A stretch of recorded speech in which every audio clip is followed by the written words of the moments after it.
Did you know that the first needles were made of animal bones, teeth, and horns, and animal veins were used as thread, and various other parts of the animals as well were used for thread?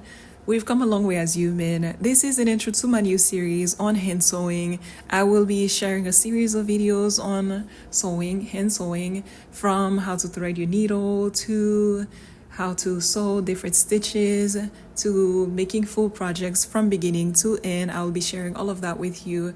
What inspired this series was my sewing machine actually breaking down on me in the middle of me making my white dress that I shared on here.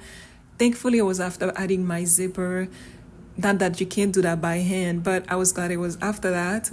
And in the middle of me just working with my hands, I thought about people who may not have a sewing machine, whose machines might have broken down just like mine did, who may be afraid of a sewing machine, who just may not like the noise of a sewing machine. I thought maybe I can teach others that they can do just about anything that they want with their hands, to making your own clothes with your hands without having a sewing machine. You can still do whatever you want to do when it comes to sewing using your hands.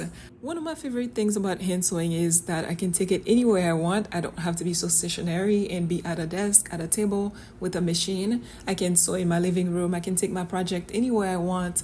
And one negative thing about hand sewing is the time that it takes.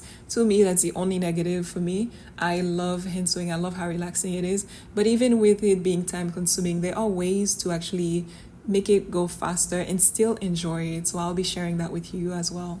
I am excited to share what I know with you, to share my projects with you that I'll be working on, and that I'm looking forward to it. I'm looking forward to sharing it all.